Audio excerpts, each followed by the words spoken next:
Hello.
To the Philippines, and those of you who have come here for the first time, welcome to Manila, welcome to the Philippines.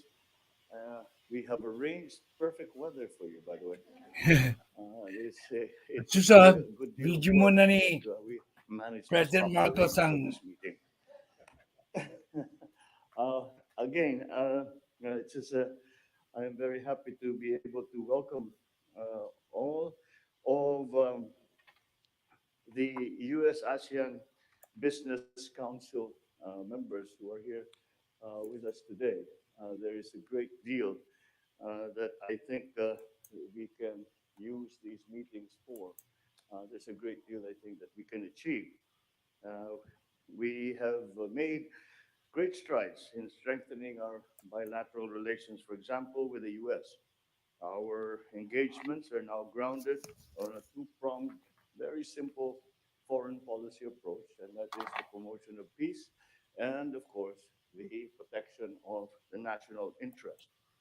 By shoring up our individual and collective capabilities, we are able to advance our countries as well as the Indo Pacific region's security, stability, and economic prosperity.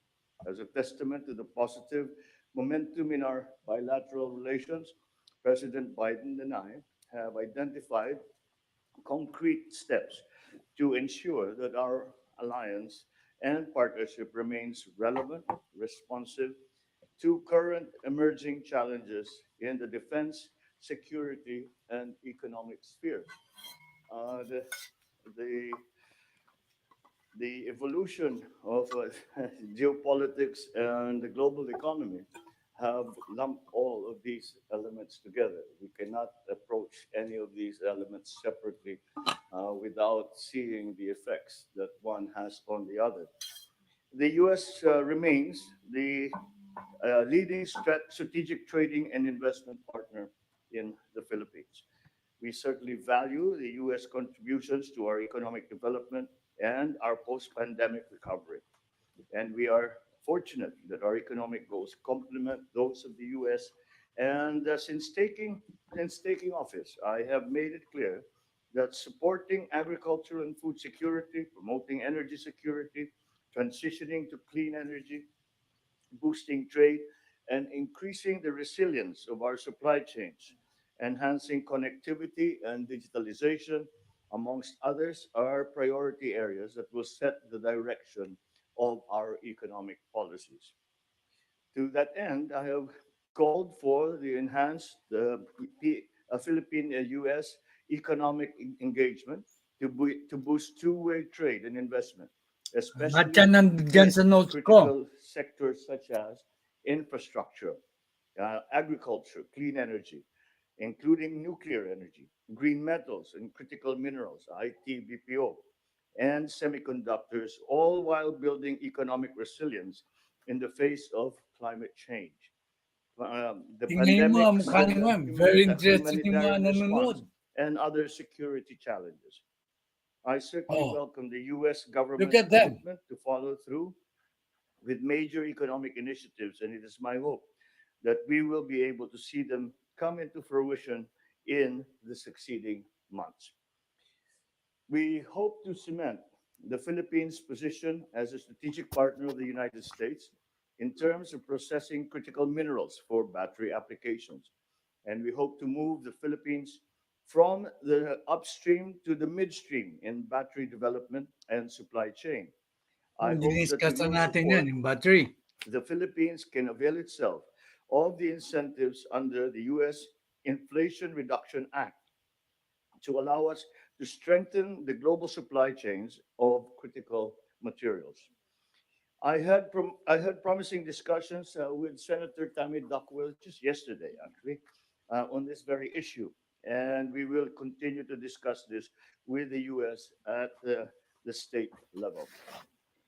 The Philippines is actively participating in the Indo-Pacific Economic Framework and the APEC meetings leading up to the Leaders Summit in San Francisco in November. I look So, forward to joining fellow APEC leaders in so California atan siya, ha? later this year. This will be my third trip to the US since I assumed office.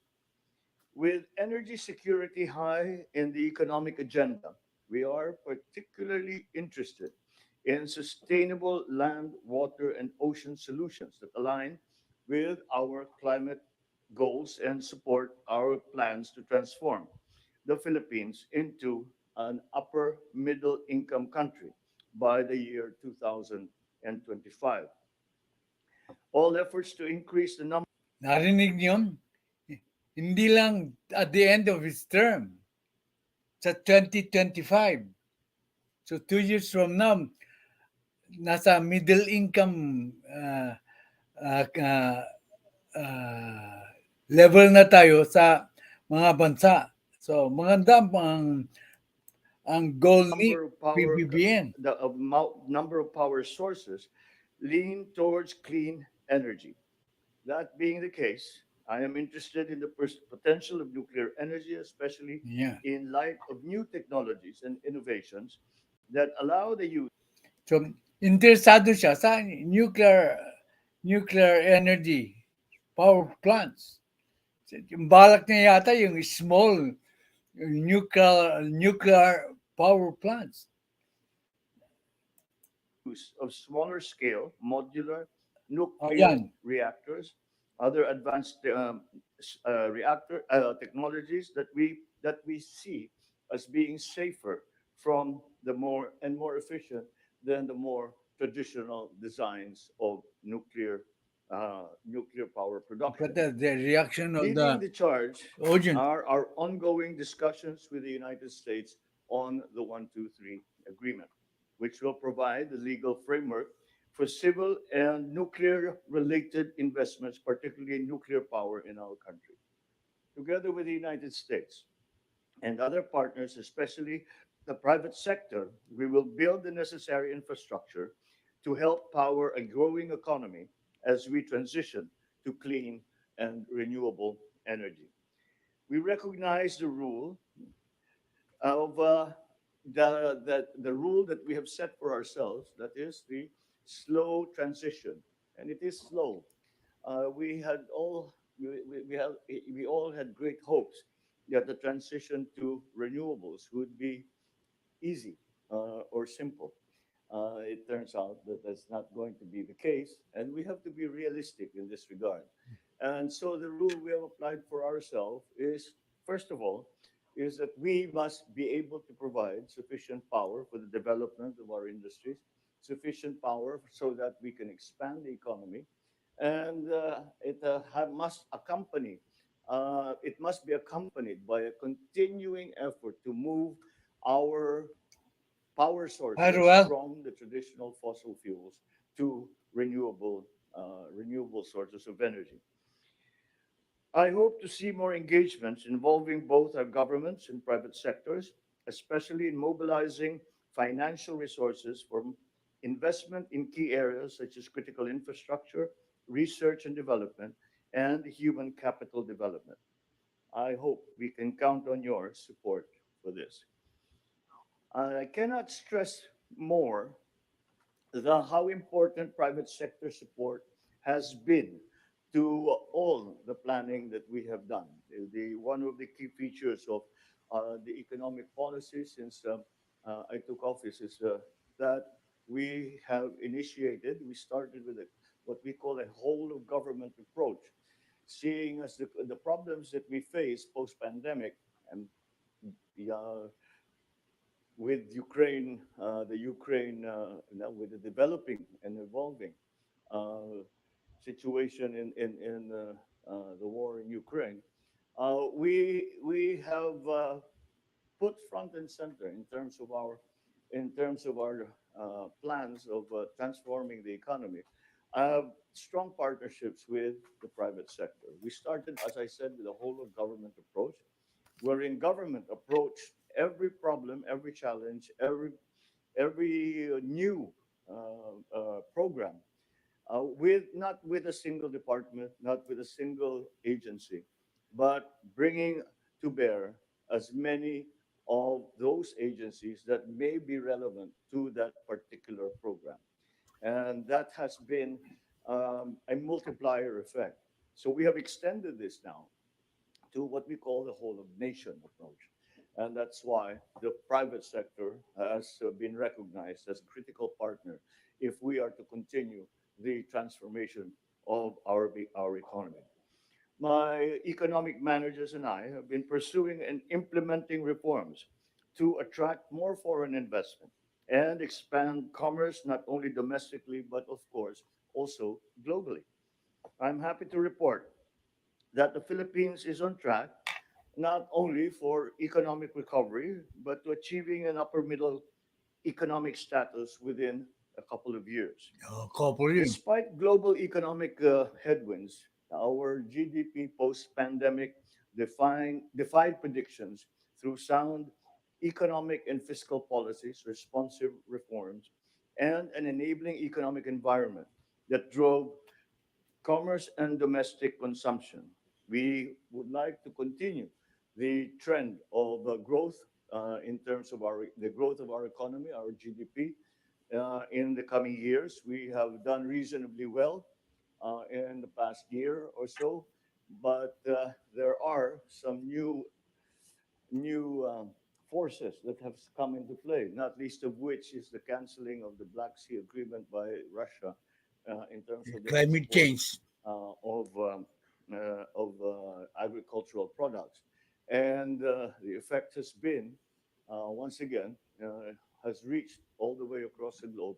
And we are beginning to feel the effect of that as food prices continue to be volatile.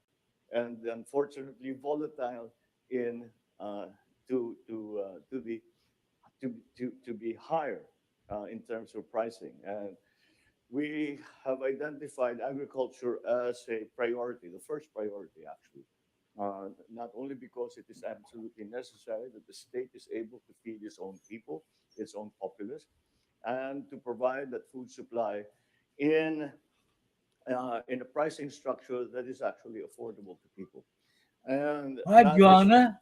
but beyond You change the your name. primordial uh, mission of feeding the populace, the economic analysts have made it very clear that any transformation and any industrialization cannot really take place unless our agricultural sector is secure, our agricultural sector is robust, and our agricultural sector is efficient. And to that end, we have slowly been working to Ini-explain niya. to improve the value chain of our agricultural sector, all the way from research and development to providing financing, providing the inputs to our farmers, providing the new technologies to the new techniques, the new strategies for farming. Of course, we have been we have encountered problems, of course, in stress, especially in the livestock, because of the prevalence and the contagion of the swine flu and the avian flu. But these are the things that we are working towards, and again, the private sector has been an absolutely critical partner in that regard. So, despite headwinds, our GDP post-pandemic has been able to do reasonably well, because of all that we have done. We hope to continue that growth trend in the Philippines in terms of our GDP. We were originally, the estimate of the World Bank originally for the Philippines was 5% growth for this year. That has been upgraded to 6%. Um, there are new shocks that have come in. Narinig niyo? Ang target dati ng world ng IMF lang ay 5% lang ang growth ng Pilipinas. Nakita na ang progress ng Pilipinas under President Bongbong Marcos. So, tinaasan nila yung projected GDP, which is 6%. Nahigatan pa yata nila ulit yun. So, magaling mag-manage talaga si President Marcos. But I think we can take measures to continue the growth rate of our economy. Well, these came from aggressive infrastructure projects. We have undertaken perhaps the largest infrastructure.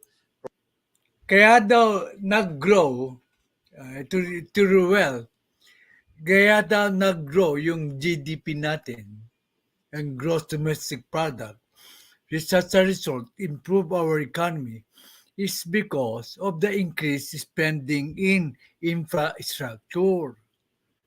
Hindi yung 2%, but rather the 5% is the reason why our economy grew. No, sana magpapatunay ni si Presidente yung sinasabi ko. Di ba, nagdiskusyon tayo dyan na hindi pwedeng mag-improve ang economy natin kung 2% lang ang gagasahin natin. Kailangan talaga ng more spending on infrastructure para umunlad ang ating ekonomiya. Bakit kailangan umunlad ang ating ekonomiya? Kasi kailangan ng tao, ng mga kababayan natin ng trabaho. Ibig sabihin, kung hindi uunlad ang ekonomiya ng Pilipinas, hindi tayo magkakaroon ng infrastructure project, hindi dadami ang walang trabaho sa Pilipinas. Yan ang pag-isipan natin. That's why, sabi ni Presidente Marcos, the reason why the economy grew was because of the spending in the infrastructure projects. Whereas in previous administration, they spent only 2% based on the study presented by Secretary Jokno. When he became the finance secretary, he proposed about spending 5 to 6% of the GDP for infrastructure projects. And knowing that the president is broad-minded and has a keen foresight of what is necessary for our country to improve its economy, he readily accepted the proposal of Secretary Jokno. He knew that Secretary Jokno is very well versed in the economic matters, having served as Bangko Central president uh, for quite some time before he became the Secretary of Finance. So again, let me reiterate that 2% is not good. It's good. Is good, but it's not good enough if you want to improve our economy. Yun ang discussion natin last time. So, it is it is very well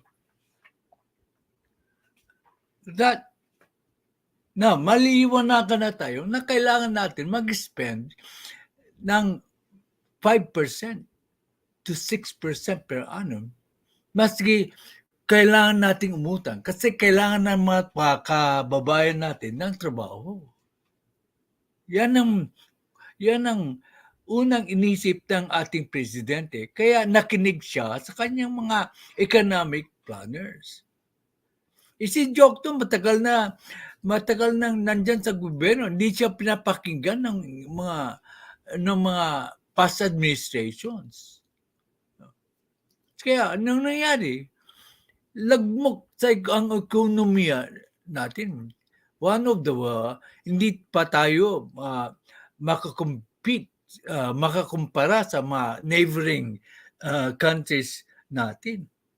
Because the past administration lacked the foresight of PBBM. Okay, tuloy natin.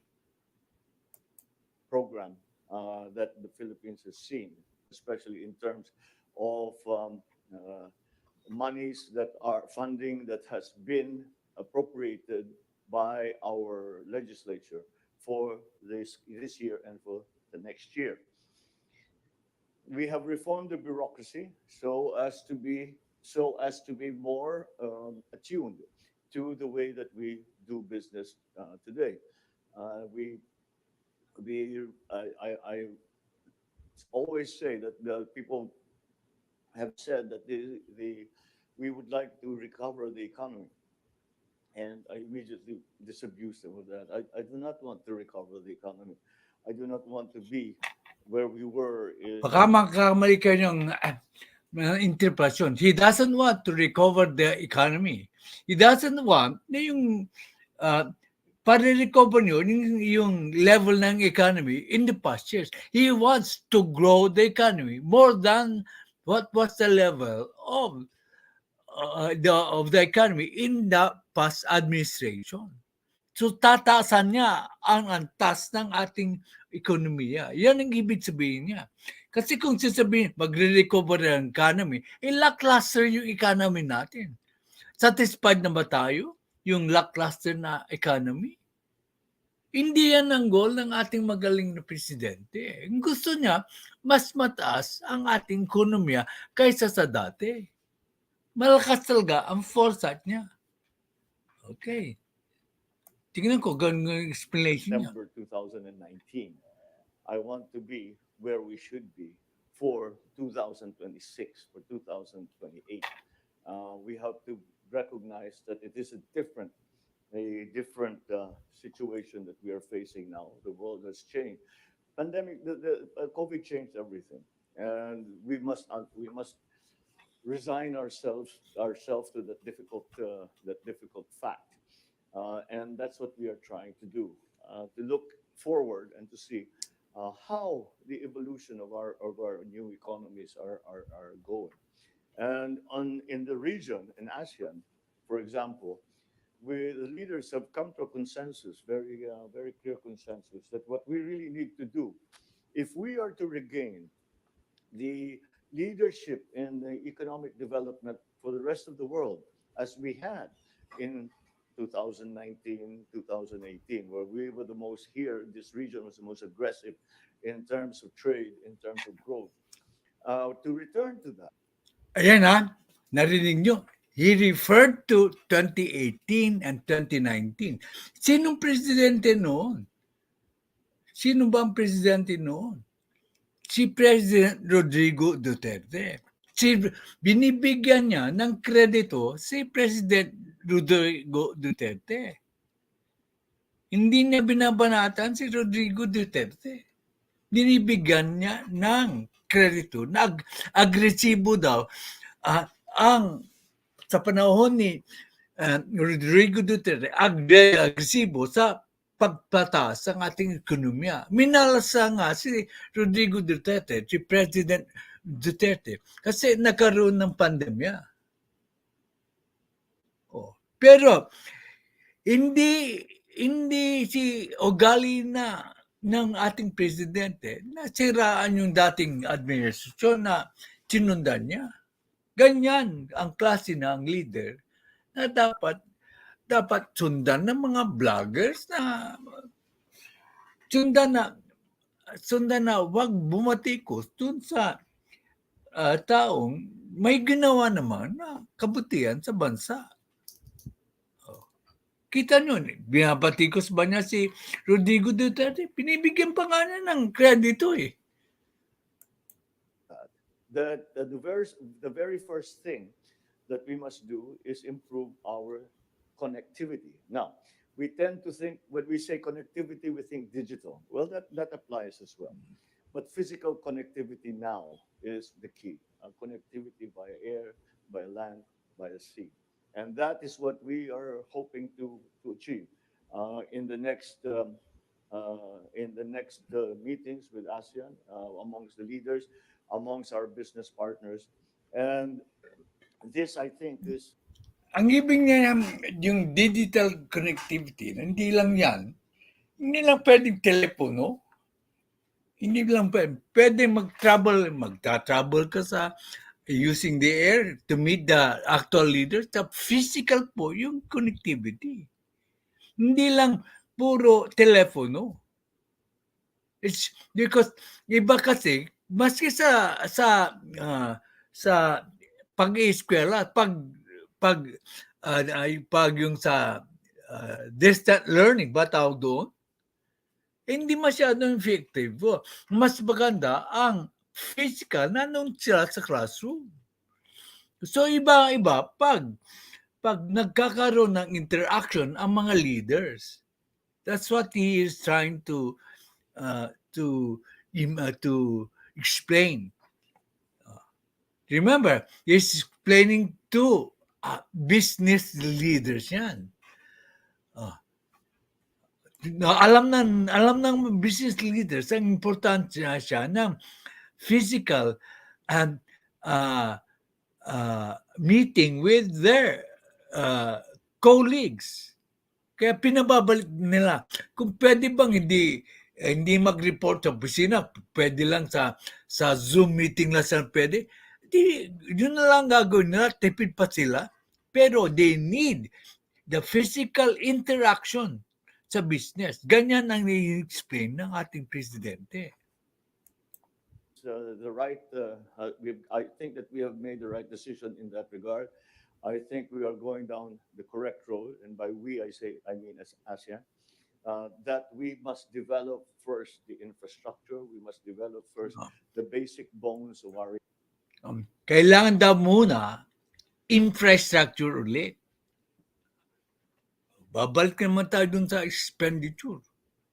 Pero yun ang mangunguna para sa improvement of the business. So first, after taking care of the agri sector, which is the most important para hindi magutom ang populace or yung mga kabayan, ang pinaka-importante is improve the infrastructure, which will grow the economy.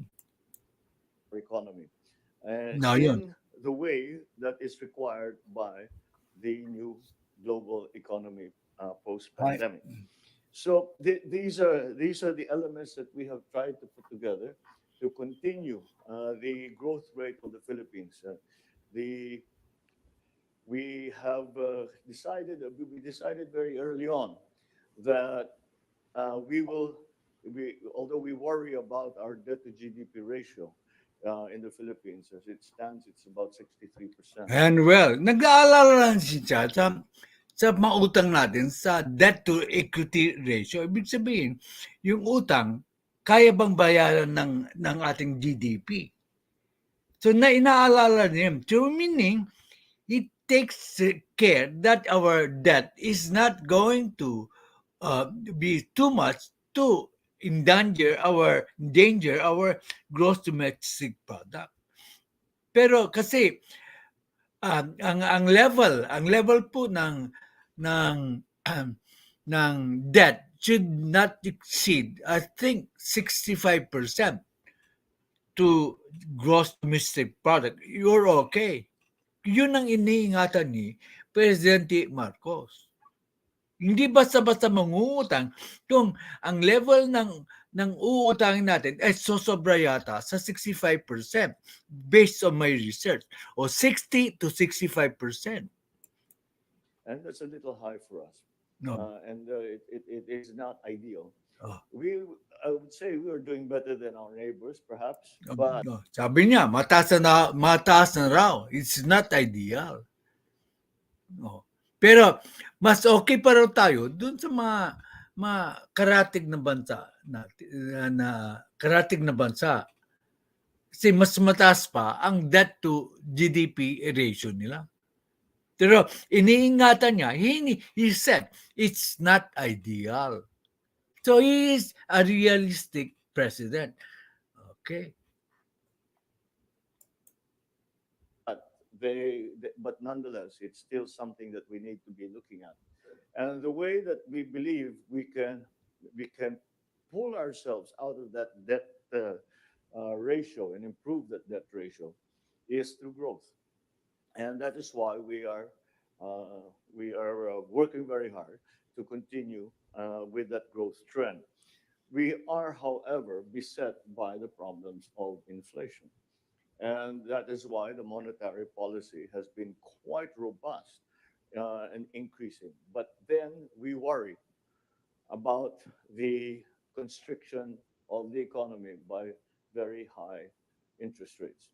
And so this is something that we have to balance. To explain it. Kasi pag mataas ang interest rate po, magkukonstrict ang economy. Ibig sabihin, ang economic activity ng isang bansa ay hihina. Bakit? Walang masyadong economic activity. Walang pera yung mga tao kung masyadong mataas po ang interest rate. Ngayon, ano ba, bakit tinataasan ng central banks ang mga interest rate? Kasi kung hindi nila tatasan yung interest rate, yung tao ay gasta ng gasta, uutang ng uutang. So, uutang ng uutang, at tandaan natin that the inflation rate is mostly caused by the oversupply of money. In-explain ko na sa inyo noon. How do they limit the supply of money?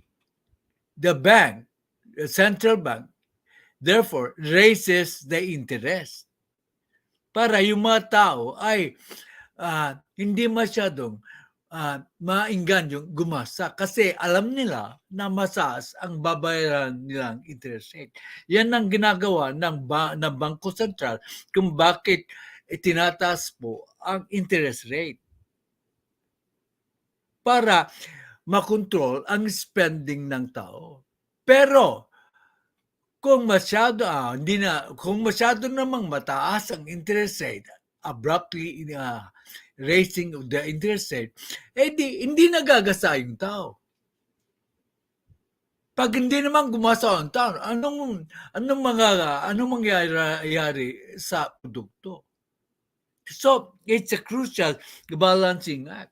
Kung di marurunong yung economic planners natin or yung namamahala ng Bangko Sentral, ay either sobra ang supply ng tao or sobrang higpit ng central bank na patataasin ang interest rate, hindi nagagasa yung tao. So, yung pagtaas lang po ng interest rate ay dapat tamang-tama lang. Sa States po, dito po sa States, ilang beses na po ang pagtaas ng interest rate para makontrol lang po ang inflation. Oh. Mahirap pong intindihin yun ng pangkaraniwang tao. Kaya dito, unti-unti ko kayong i-educate tungkol sa problem of inflation. Kaya kung iniumpisan ko na yung pag-i-explain yung central bank policy. Why do they do it? They raise the interest rate para ma-curtail ang too much spending. Yung too much, para mabawasan ang sobrang paggasa, sobrang pag-utang sa bangko para may gastahin. So therefore, hindi sobra ang money supply. Ang money supply po ang cause ng inflation rate, because if there is too much money in the hands of the people, they will compete for the same product with other people having the same more money also. So therefore, the businessman, knowing that the demand is greater than the supply, they tend to raise the prices. Hello, Dr. Dentistry. Okay. Tomorrow is your live show, di ba? Puntahan niyo po. A brief explanation ng sinasabihin po ng presidente. But in terms of the ordinary man on the street, inflation, of course, is they do not worry about your debt to GDP ratio. They just know that the prices of Tama si everyday presidente niyan. goods, product. Ordinaryo tao, hindi alam ang debt to GDP ratio, hindi alam ang reason for the interest rate increase. Alam nila, mataas ang presyo. Kaya kinokontrol po ng central bank ang pagtaas ng presyo. That they need for their everyday life is just going up. Fuel is going up. We just had another increase today. So these are the balances that we are having to. These are the balls that we have juggling in the air. I think, and I don't think it is just the Philippines that is in that condition. I think it is really the rest of the world. We all have to try and find new ways. So, sinexplain niya is a balancing nga, juggling, balancing. At saka, in-explain niya na hindi lang Pilipinas ang may ganong problema. All over the world ang may problema. Magaling mag-explain po si Presidente Bongbong Marcos. Ways we all have to try to find new ways to address the problems that we are facing, as the nature of those problems is different from what they were a few years ago. And the other overwhelming factor now, especially here in the Philippines, are the effects of climate change. Yan, climate change yung binanggot ko kanina. I have said it before. I think it bears repeating that no discussion, certainly at my level, can be had and can be complete without touching upon climate change. It affects everything. It affects our healthcare system. It affects our infrastructure program. It affects our educational program. Who goes to school? Who doesn't go to school? Every little sector in our society, the everyday life of our people. Maybe they do not know it, but from my point of view, sitting here where I am, I can see that every aspect of everyday life is affected by climate change. And the Philippines has the obvious distinction of being one of the most vulnerable when it comes to the effects of climate change.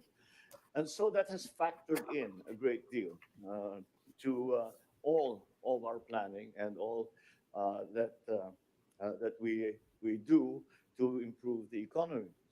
And I must say that from where we began, there has been I'm talking now not only about the Philippines, but even ASEAN.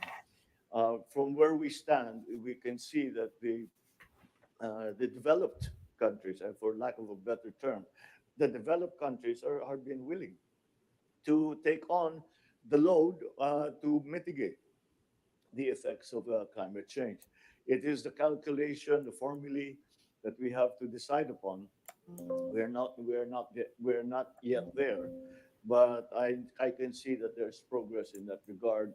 But I think uh, it uh, it is so important that it bears repeating that climate change really enters into every aspect. If we're going to talk about the economy, I think I need not explain to you, ladies and gentlemen, how that has become a major factor in all our thinking. And from a uh, ordinary citizens' point of view, uh, it's the same thing that they have to be able to adjust. We have resigned ourselves to going past the 1.5 degrees. Ah, kaya impressed yung mga businessmen from ASEAN and other countries. He's speaking without notes. Oh, he's speaking without notes, meaning he is very knowledgeable. He knows what he is talking about. Kaya that inspires confidence, which is the most important thing when it comes to these conferences. That you can talk without having to look at your notes. Straight from the heart, straight from the brain. Yan ang pinagbibiliban ng mga audience niya sa kanya. Hindi na siya kailangan makalkal ng mga notes. Alam niya ang sinasabi niya at ang mga sinasabi niya makes sense. Kaya kaya kaya maswerte talaga tayo na siya ang presidente. In terms of global warming, we have not been able Nakikita to ba yun? control May that notes siya? for many reasons. So we now try to look at mitigation and adaptation. And for that, Ano ba yung meaning ng mitigation? Babawasan. Mitigate is babawasan, to lessen po yung effect ng whatever is troubling the economy. we certainly need the synergies that will come about by alliances, partnerships, arrangements with our ASEAN partners, and beyond that, of course, our American partners, who have been playing a very large part in that aspect of our development. So I recognize the critical role that the United States and American businesses have played in advancing a robust and inclusive economic growth in the Philippines, not only in this period, but for a very long time now.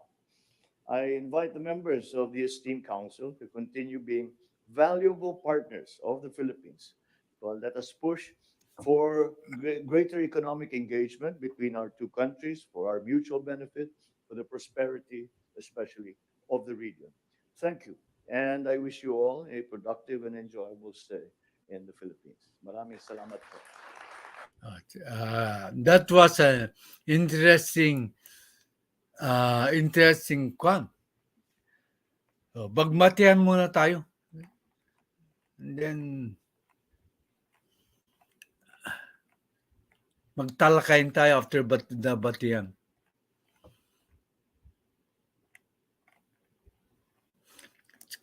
Lahat dyan nasa notes ko po.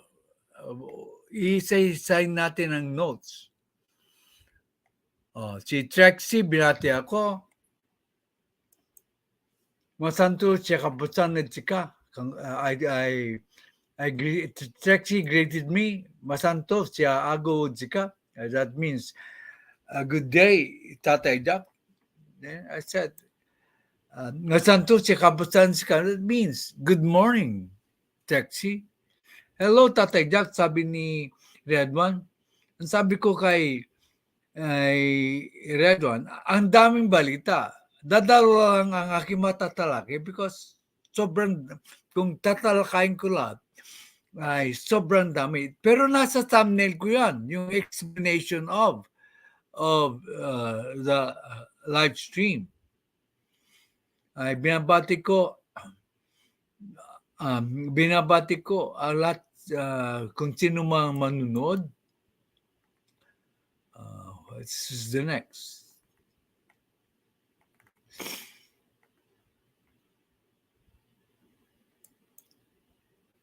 Si Nilda Arcio, dumating. Binati ko si Nilda. Dumating din si Cutie Connie.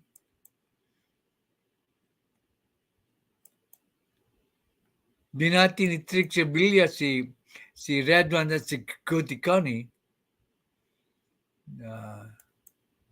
Ay, Tatay Jack, sabi ni Nilda, Red One, Ma'am Trixie, Cutie Connie. Dumating na si Maria Cristina. Hello, mga classmates at Tatay Jackferdz. Okay. Thank you.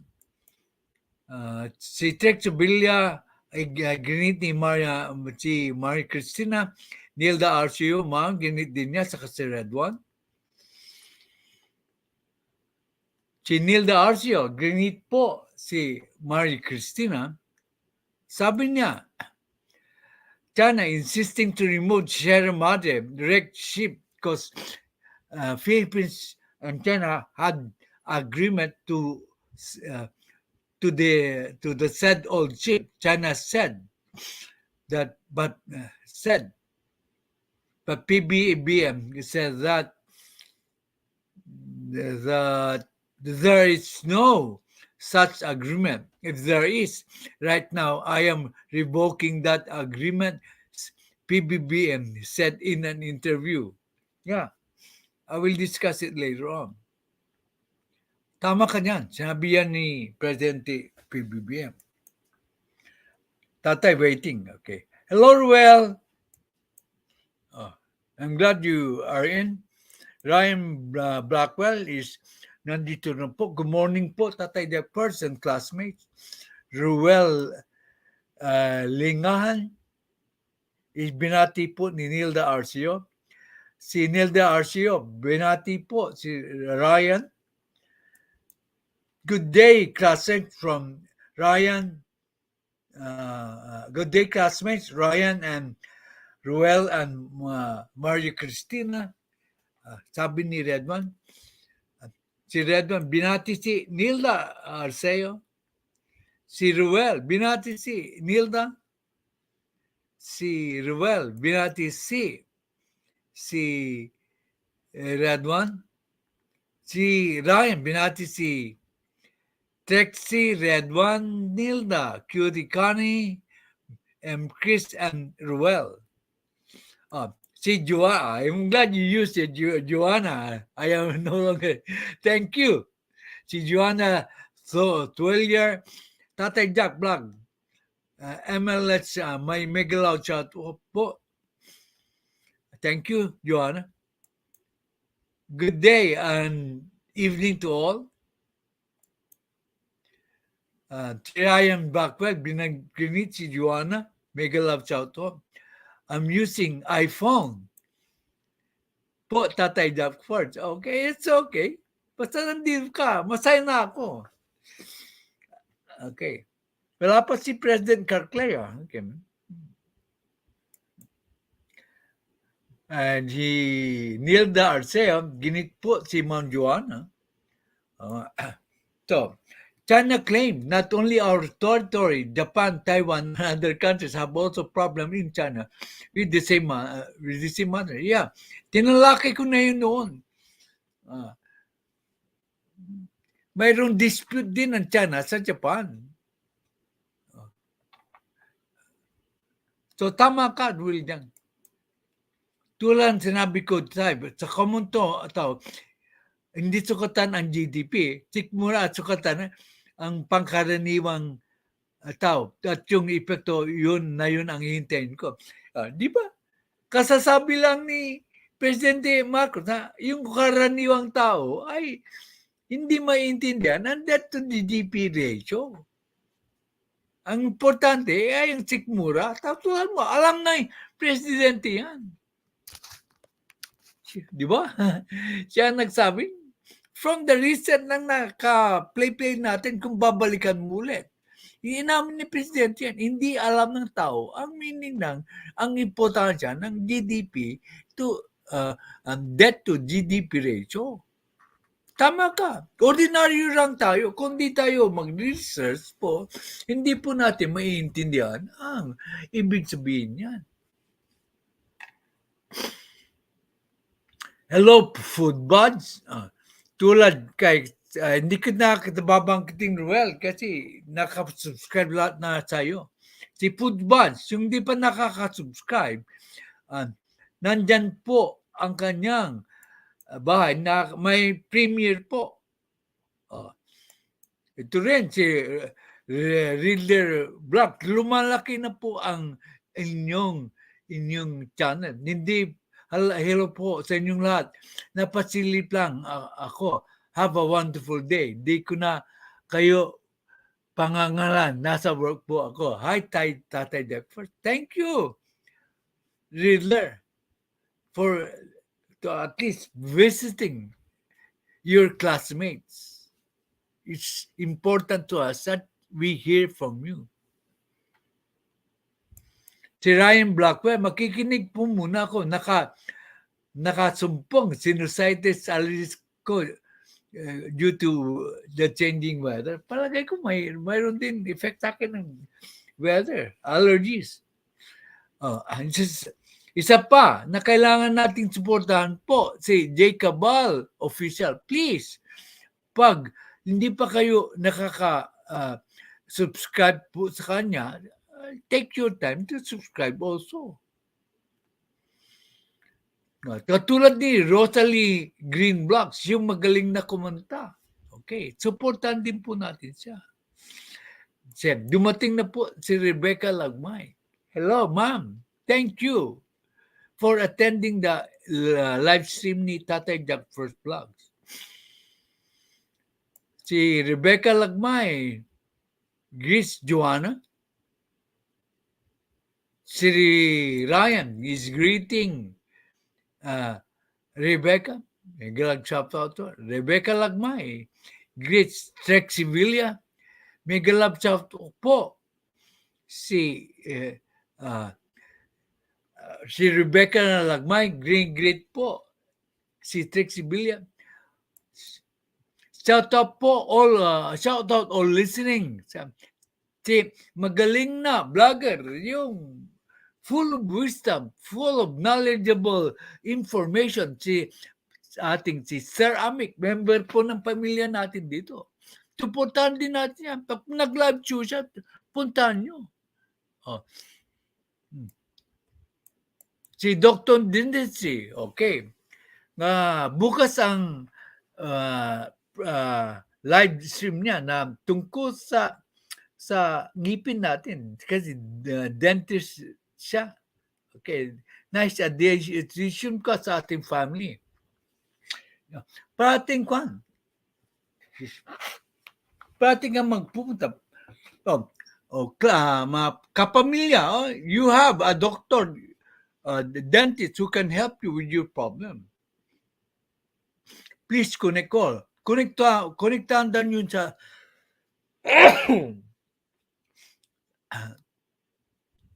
si Dr. Dentistry. Pinopromote kita rito. Lahat kayo na hindi pa nakaka-subscribe kay Dr. Dentistry, please, as a favor to me, mag-subscribe po kayo sa kanya. I will make LS every 30. So if you have question related to your teeth, make sure to follow. Hindi lang ka, matutulungan kayo. Yung mga anak nyo, kung ano-anong problema nyo sa mga anak nyo tungkol sa kanilang ngipin, matutulungan po kayo ni Dr. Dentistry. Rebecca Lagmay is being created by Joanna Thriller. Job opportunities, tamang sahod, tamang benepisyo, medical at educational assistant, magagampanan lang yan ng sinuwang magiging Pangulo, sapat na yun sa akin. Oo nga. Magagampanan lang yan. Tama ka dyan, Noel. Kung lalaki ang ekonomiya natin. So, importante, palaki mo muna, Ruel, ang ekonomiya para yung mga pinapangarap mong mangyari ay magagampanan. Para magagampanan yan, lalaki dapat ang GDP. Bakit? Paano pa palalakin ang GDP? Gumasa ka sa infrastructure. Kung yung dati pong ginagasa ay 2% lang, ay kailangan 5%. Kaya nga nagkaroon ng increase in the GDP rate is dahil sa pag-spend po ng infrastructure spending. Pagtaas ng infrastructure spending. Kasi, example ko lang, yung paggawa lang ng kalye, kailangan ng trabahador doon para gumawa. Si additional job, at saka mababawasan yung mga halimbawa traffic dahil driver ka, kung ang road infrastructure ang ginagawa nila, sooner or later it will benefit you because there is already in the commute while you are driving, when you are driving. So you have to understand that there is a need for the government to spend a certain portion of the budget towards infrastructure projects. Yun ang dahilan kung bakit nag-increase po ang GDP natin na siyang magpapatupad ng mga inaasam-asam mo. Sa job opportunities, tamang sahod, kung okay ang ekonomiya, okay din ang babayad sa sahod ng tao. Tamang benepisyo, kung okay po ang ekonomiya, magkakaroon ng benepisyo ang trabahador. Otherwise, mawawalan sila ng empleyado, lilipat sila sa mahusay magbigay ng benepisyo. Medical at educational assistant, may pondo ang gobyerno sa tapatupad ng medical and educational assistant. Magampanan lang yan ng sinumang presidente. Hindi yan nagampanan kasi ng previous president because hindi masyadong malago ang ekonomiya. So, you get it? You get the argument now, Ruel?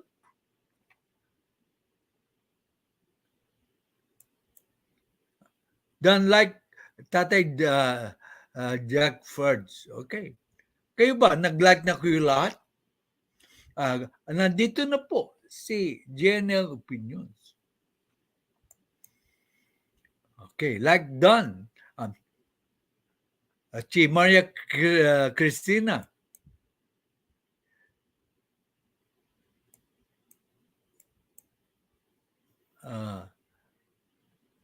Ginigreet po si Ryan at saka Rebecca Lagmay. Si Joanna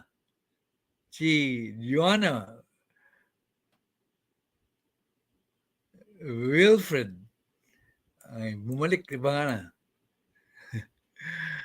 Nilda Arcio, hi, sabi niya. Si Maria Cristina Amig, TV45, UK, mega love shout po. Maria Cristina, ginigreet po si Joanna Wilfred, si Maria Chris Ginigreet po si Ruel at si Joanna. Si Maria Cristina, dinigreet si Jay at saka si Dr. Dentistry, si Maria Cristina, ginigreet po si Rosal Greens. Si Maria Cristina, hello Riddler, sabi niya. Si Thriller Wilfred, ginigreet si Maria Cristina. Si Miss Wilfred, ginigreet po si Kapitan Amik. Si Ryan, ginigreet po si Amik, si Sir Amik, si Dr. Dentistry, si Gianelle, si Riddler.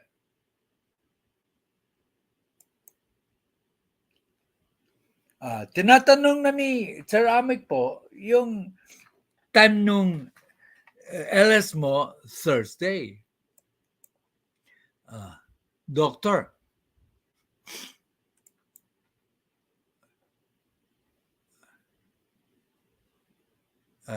ginigreet po si Miss Wilfred ni Sir Amik. Ginigreet ni Sir Amik si Ryan.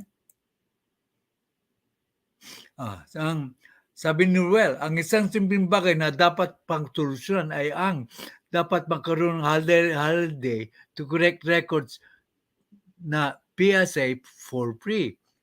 Dahil wala pa namang alam ang tanggol nang sila ay ipatala. Hindi ko, ano ba yung PSA? Hindi ko alam. Hindi ako pwede makomento dyan kasi hindi ko alam yung PSA. Philippine Statistic Agency ba?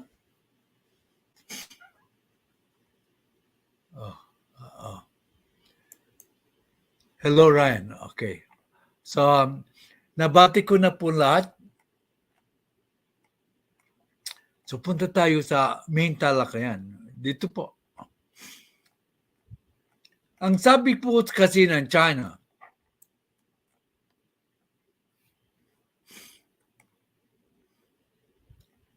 mayroon daw agreement ang Pilipinas na aalisin po ang Sierra Madre. At ito po ay hindi daw sinunod ng Pilipinas. Kaso, hindi pinangalanan ng China kung sino ang nakipag-agree sa kanya. Tama po si Sir Boyet Antonio sa kanyang pananaw na parang chismis lang. Pinipilit na chismoso ang China. Natatawa ako sa pagka-explain ni Sir Boyet Antonio. Magaling po si Sir Boyet Antonio. Puntahan niyo po siya. Prati kong pinupuntahan. So,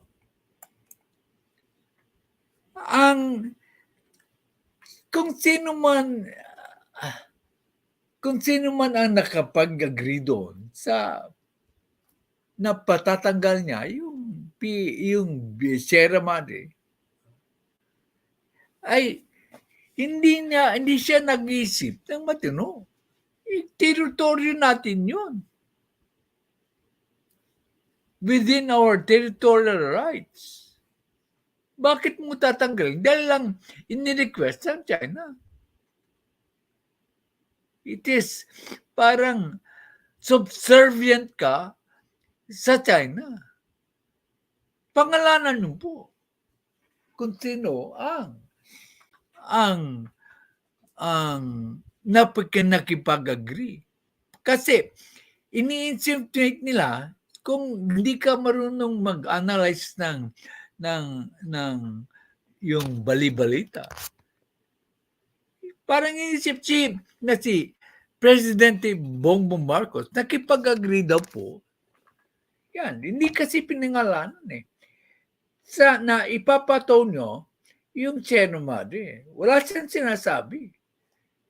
It says the Sierra Madre was already there 1999 yata. Matagal na. Ang presidente dati si Joseph Estrada. Eh, palagay ko si Joseph, hindi siya papayag na magawan tayo ng China na teritoryo. So, dapat pinangalanan niya ng China kung sino nagsabi na nakapag-agree. Second, agreement lang yan. Kung sakasakali mang totoo. It is within the right of the current president to not to what do you call not proceed with the agreement. It's an executive decision. It's not a treaty. So, hindi po, maski daw ng argument, wala nang panalo po ang China.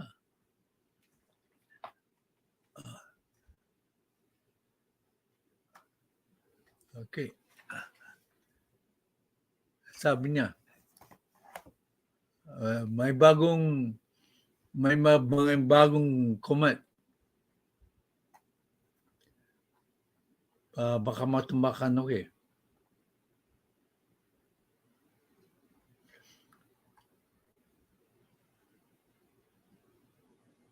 Hello, Ryan Blackpal, sabi ni JNL, ang daming may problema sa record ng birth certificate, lalo na kung mag-retiro. Okay, tama ka. Ayusin ang records.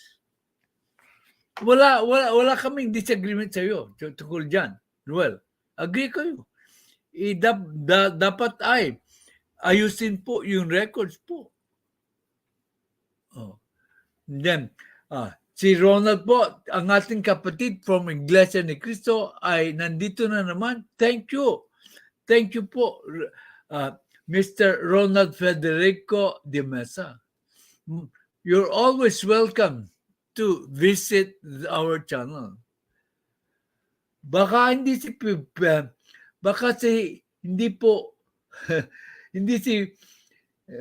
PBBM po. Si Erap that time after yung backdoor ni Trililing, assuming that time Aquino then sa pagka pro-Chinese ni PRRD. Okay. Maraming iniisip na salarin, pero hindi tayo dapat mangkakusach. Maski hindi ko naakusan si Trililing, si Trillanes. Pero dapat, kasi in the first place, Joanna, bakit makikipag-agree? Si Trillanes has no power to agree to the agreement, supposedly. He is not the president. Oh, it's either Joseph Estrada, Gloria Arroyo, si Nonoy Aquino, si Rodrigo Duterte, si PBBM. Yung limang yun. So, there is a cloud ngayon sa mga former presidents. Nakikita niyo yan? Hindi po pwedeng si Trillanes. Because si Trillanes po, Joanna Wilfred, is not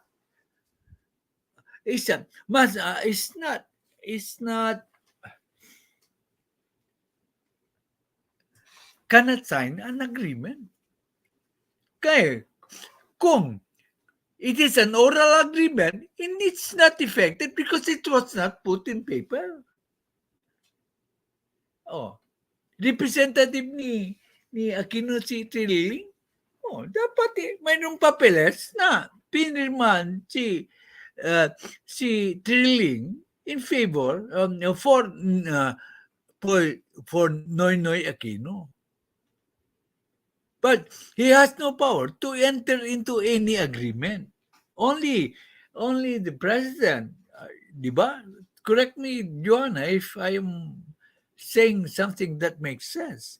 Only a president can enter into agreement. Okay, so si Trilling po ang kanyang representative and he signed for it. Now, where is the document that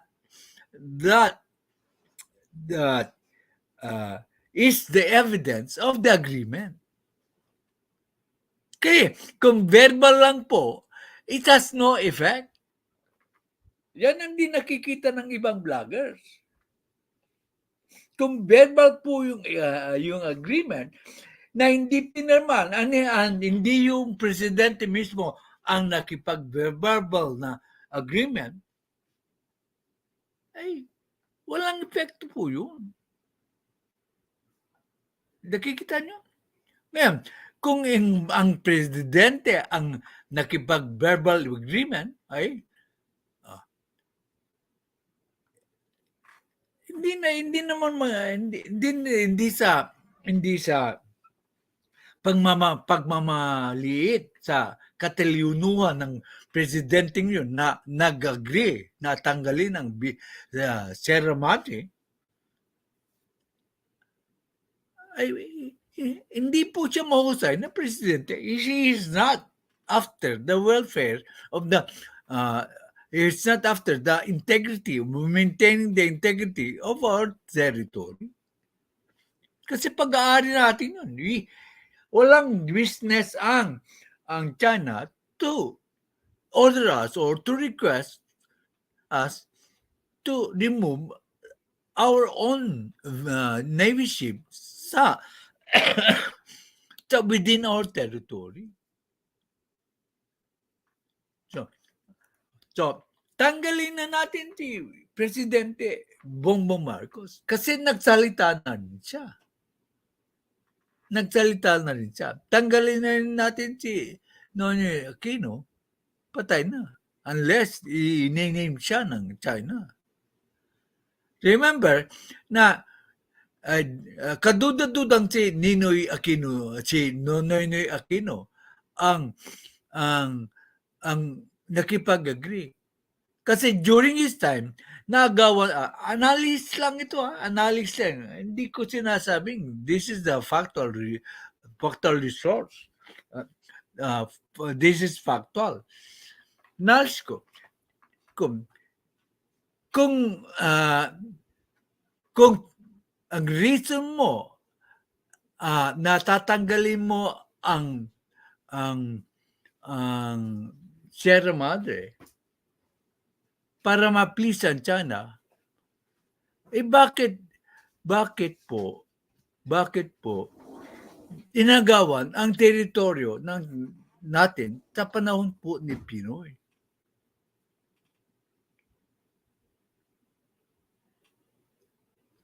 Kaya nga, duda ako sa Pinoy ang nagpag-agree. Duda rin ako sa Trillanes kasi walang power si Trillanes na makipag-enter sa transaction or agreement. Kaya, ang sabi nga ng magaling na undersecretary, mababasa nyo later on, it's just a figment of their imagination.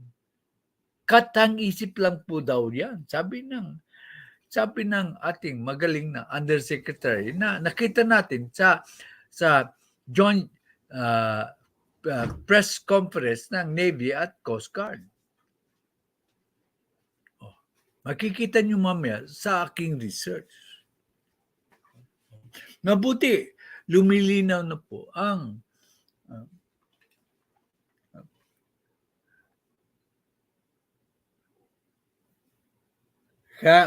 Kaya nga, 12 times backdoor pupunta doon. Kaya nga, maski ilang beses siya pumunta doon, pwede rin siguro I'm not saying that's an impossibility. Pero yung probability lang, na pipirma siya for the president, ay aywan ko lang. Maybe tama ka, pero duda ako. Kaya nga 12 dahil backdoor punta doon, okay? Tsaka Aquino rin ang naglakas loob na baguhin ang pangalan ng SCS, South China Sea, at nagdemanda sa China na napanalo naman. Okay. That's a credit to Pinoy Aquino. That during his time, sabi ni Ruel na in-erase ni Pinoy Aquino yung issue ng South China Sea. Pinalitan daw niya pangalan ng West Philippine Sea. Pero when it comes to foreigners, they still call it South China Sea. Only the Philippines call it West Philippine Sea. Okay. Sabi po ni PBBM, kahit merong mang agreement, he is terminating right now. He said in an interview, tama. Nasa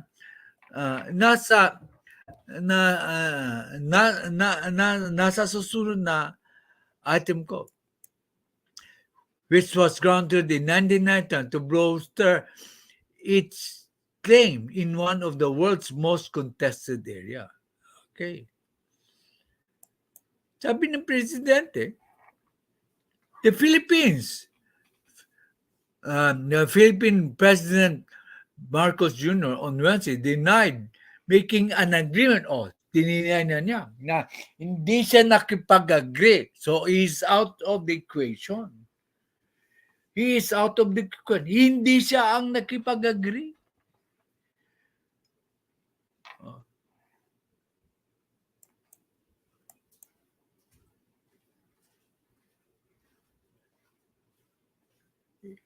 The PBBM on Wednesday denied making an agreement with China to remove a grounded ship that serves as a military outpost in the South China Sea and the West Philippine Sea. Okay? At ito, yung sinasabi ni Maria Cristina, and that if there ever were such a deal, that it should be considered rescinded. Yung, sabi niya, baliwala yan. Ako na ang presidente. Remember, it's not a treaty, it's just an agreement. If ever there is one, he is rescinding it. O binabaliwala niya. Ikinakancel up niya yung agreement. Wala namang may presentang evidence sa China. So, malinaw na malinaw ang ating magaling na presidente sa China, pinaabot niya sa China na kung mayroong mga agreement, it's not enforceable because he is now the president. Ganyan po katapang. Ganyan po strong-willed ang ating presidente. Hindi po siya masisway. Kaya nga, hirap ang China sa kanya. Okay. Sabi pa niya, I'm not aware of any arrangement or agreement that the Philippines will remove from its own territory its ship. Wala siyang, he has intelligence. Mayroon siyang intelligence. At wala siyang, nagsasabi na siya, wala siyang alam na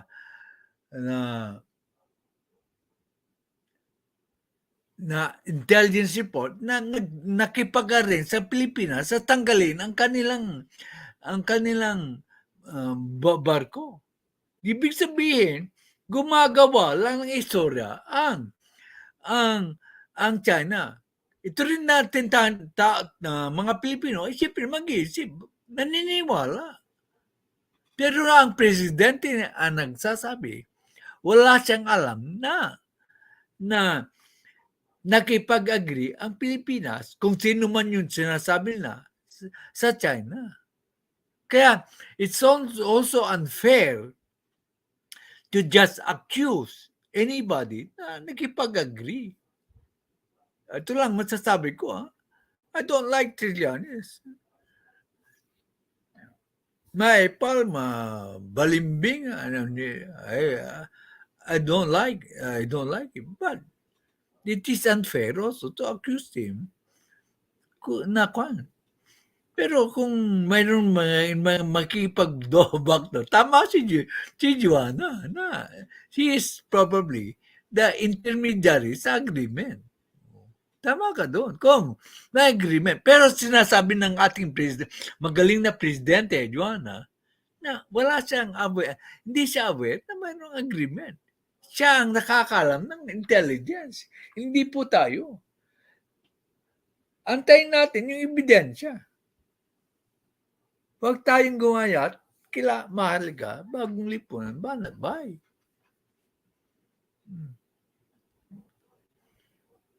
Pero, kaduda-duda ang tama ka dito, Joanna. Kaduda-duda. Bakit 12 beses siyang pumunta roon? Di ba kayo magtataka?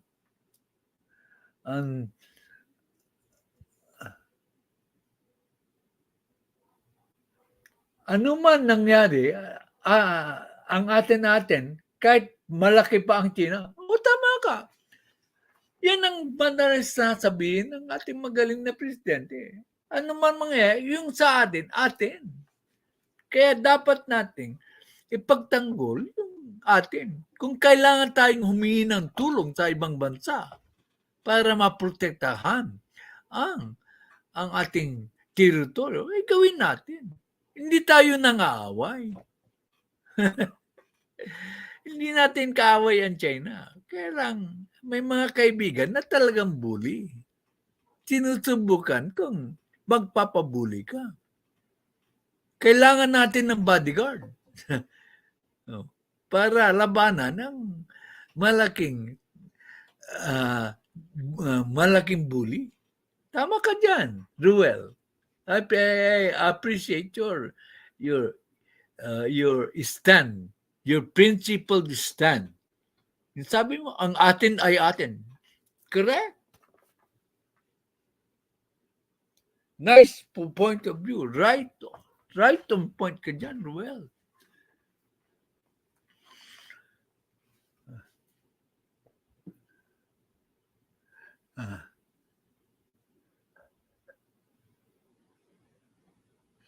Tama po. Sabi ni nag-agree sa'yo si Miss Wilfred. Tama. Yun ang sabi ng ating PBBM.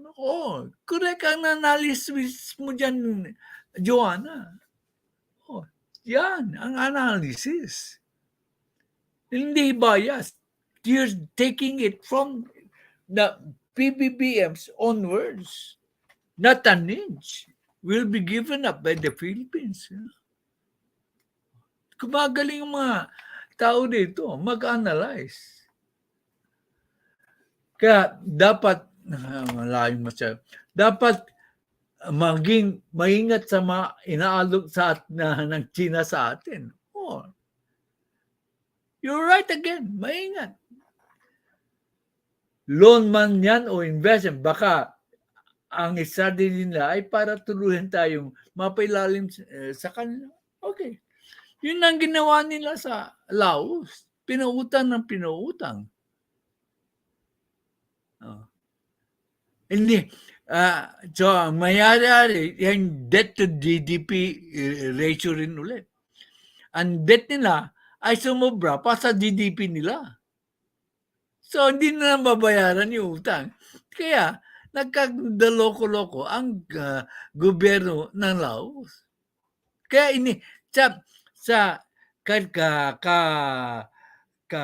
representa ko ng video sa inyo, iniingatan po ng presidente yung debt to equity, the debt to GDP ratio. Ganon siya kagaling. Hindi lang siya mangungutang na masyadong tataas yung debt sa GDP ratio natin. Ganun po kahusay ang ating presidente. Okay.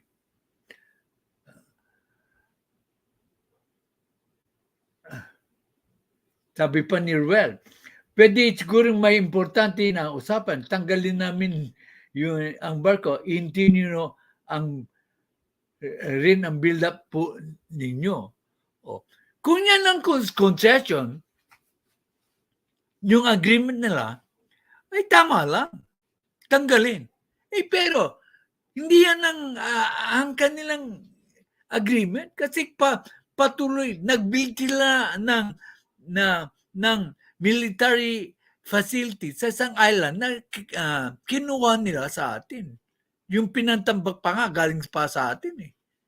So, yung sinasabi mo, hindi nangyari. Kung yan ang kondisyon, dapat hindi tayo naagawan ng teritoryo. Isipin mo mabuti, Ruel.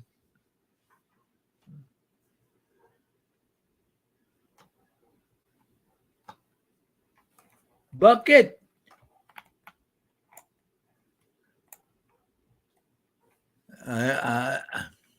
Bakit hindi natin ialok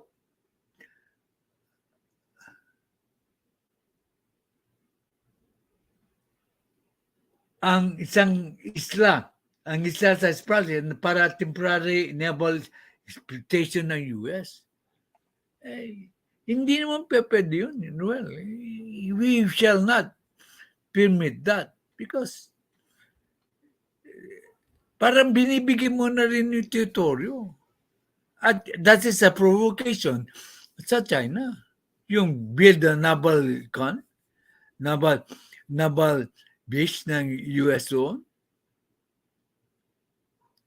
Kung we build our own naval base sa Spratleys and rented by the US, okay, pero pag solely in possession ng US sa naval base na yun, that is a provocation sa China which might lead to war.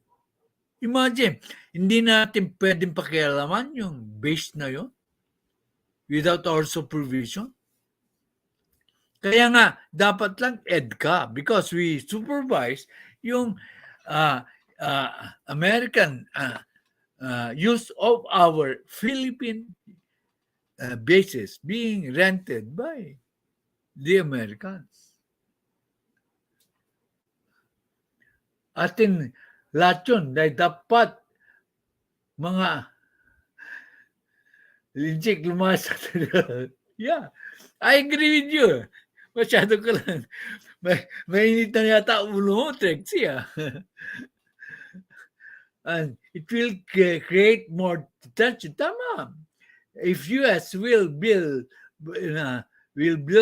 naval base in the West Philippines, it's a provocation. Well, hindi rin maganda yung suggestion mo.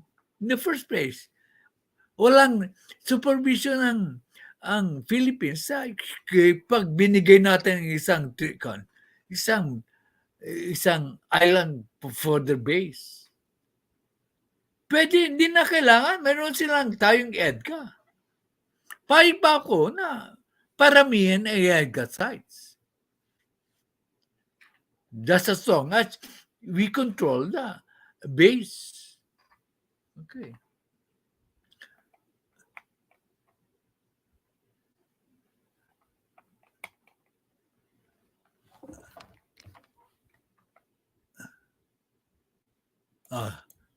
Sabi ni, ito yung support ko, sabi niya. Sabi ni Mr. Malaya, yung nakita natin sa video kahapon na magaling sumagot, the National Security Council Assistant Director General earlier challenged China to produce evidence of the promise. Yan ang sinasabi ko, pag-produce po ng evidence ng China tungkol sa agreement. Sabi nga ni Sir Boyet Antonio, magaling na vlogger din. mag-produce kayo ng agreement. Kundi, chismoso kayo. Nag-create kayo ng chisens, kaparehas nyo si Maharlika. Kaya nga, kailangan ng ebidensya. Remember, the accuser is the one na kailangan mag-produce ng ebidensya. Hindi lang puro dakdak ang kailangan yan. So sabi niya, Mr. Jonathan Malaya, the National Security Council Assistant Director General, earlier challenged China to produce evidence of the promise or the agreement. Ay, di malilintikan. So, yung mga vlogger na ngak na anti-ed ka, bakit ngayon wala silang sinasabi tungkol sa water cannon use of China? Nasaan si SAS? Nasaan ang pagmamahal niya sa kapwa niya Pilipino? Bakit hindi siya umaalma sa ginawa ng China? Tanong ko ka, bakit ba kapamilya? Bakit hindi umalma si SAS tungkol sa pambubuli ng China lately? Samantalang wala namang ginagawa ang States. Ngak-ngak siya na ngak-ngak. Nasaan yung pagkundina? Huwag na natin isali si Sen Aimee kasi natumirma siya sa resolution na kinukondema ang China sa pambubuli.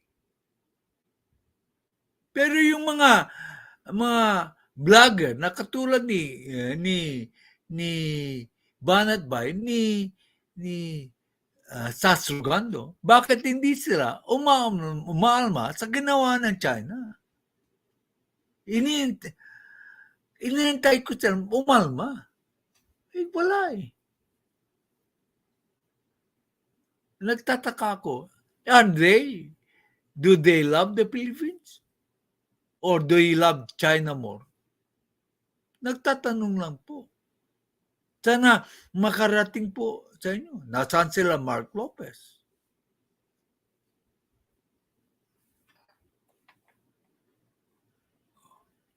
Sabi ni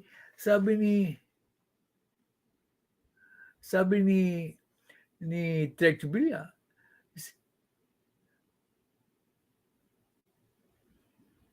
ha. Kapapasok lang, Tatay Jackferdz, okay. Yeah. Trexie, isa ulit. Heal nila sa ating lahat. Tayo na ang inagam, tapos sila pa ang nambubuli. Correct. Correct ka dyan. Trexie. What a very good analysis. Siyempre, magre-renta sila at gagamitin nila under contract para mainland kasi sasabihin aabusin ng Pilipinas. Hindi. Ang mali dyan, wala tayong control. Pag sinabi mong US bases, wala tayong control. Pag wala tayong sari-sari po ang mangyayari. Pwede silang maglagay dyan ng nuclear assets. Yan ang kinatatakutan ng China. Baka matulad tayo sa Pearl Harbor na preemptive strike ang gagawin ng China.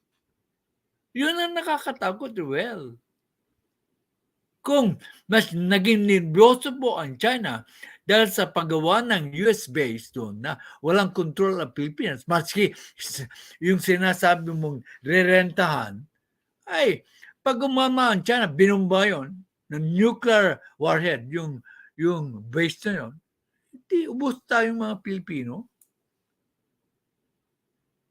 Maganda yung idea mo kung it will be treated as an EDCA site na tayo ang may control. that we shall assure that there is no nuclear warheads there that will be placed in the base. Oh, I have no objection kung magiging EDCA site yung sprat list. Pero to construct a purely US naval base, it's not advisable. I don't know. Iba po ang pananaw ko dyan, Ruel. Alam ko, iba yung pananaw mo.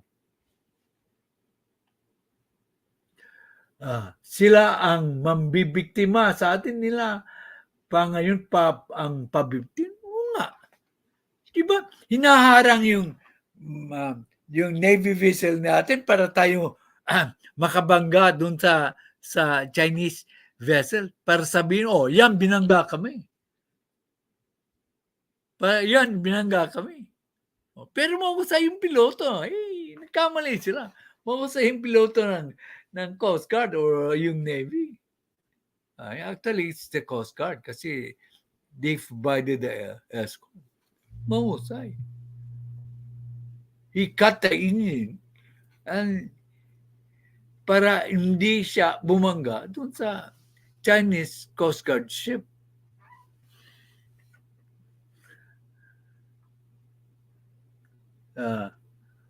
Sabi ni Marie Cristina, Tatay, even if there is evidence or agreement, PBBM will terminate it. Yeah.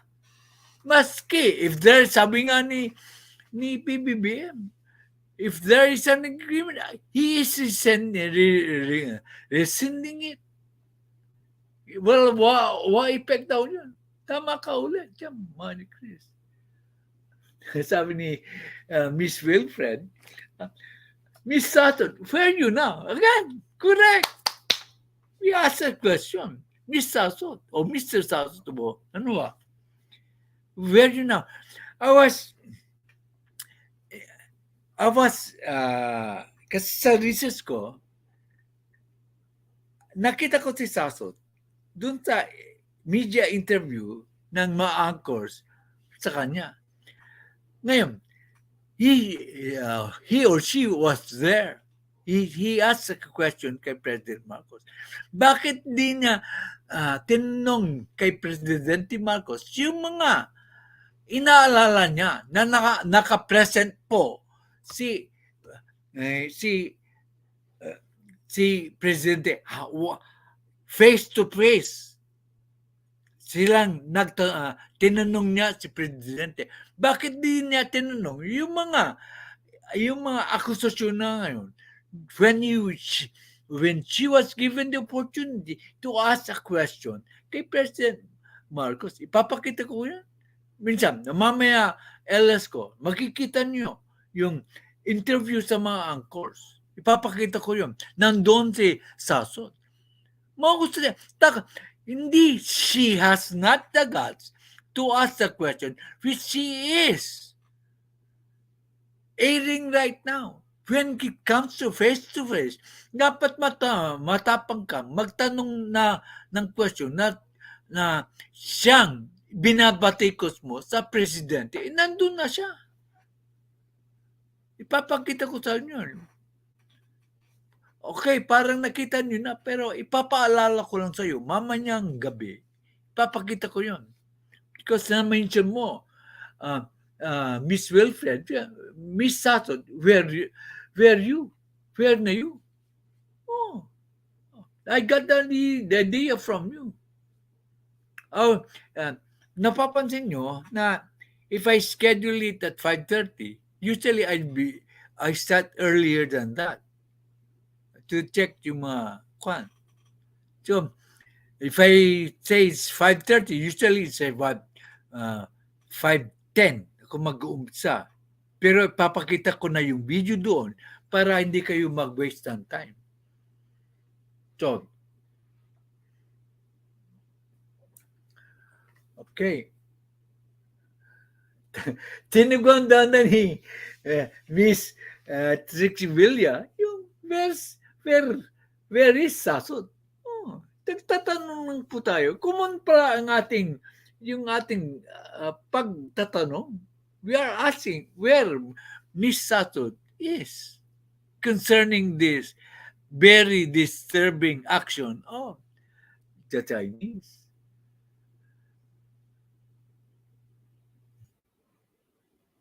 Oh, tama ka. Yung water cannon, wala yung kumpara sa ginawang pambabangga nila sa mga mangingisa noon. Kung bakit kasi pinalampas ng dating administrasyon yun. Oo nga. Nagkaroon ng verbal protest yun. As I heard,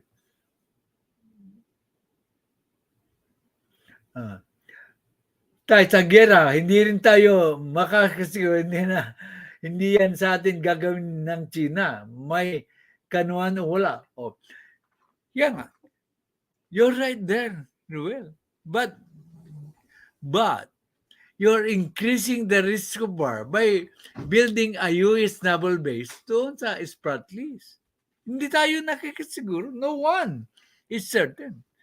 Agree ako dyan. But you must agree with me that maski ikaw ang mag-isip, that the danger is kung nag-build po ng base sa Spratlys, baka na-embassy ng China. Mas lalong, sabihin mo, baka mas lalong nervousin ang China. Ang taong nervous na kumakapit sa patalim, ikaw na rin nagsabi noon. Kung kumapit siya sa patalim, bahala na. Baka ganun ang maging attitude ng China. Bahala na.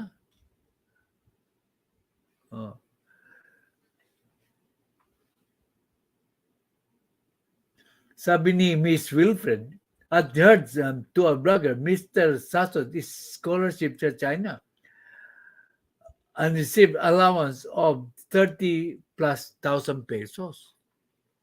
Ay, kung ganun, she sold the Philippines, love for the Philippines, for a mere 30,000 pesos.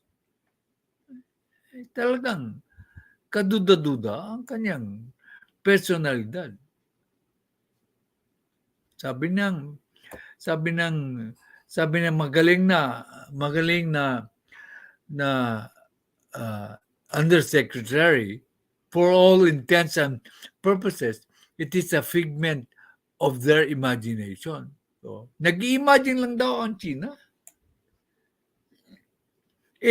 National Security Advisor Assistant siya. So, he is privy to information concerning such agreement. Okay. Panibagong topic.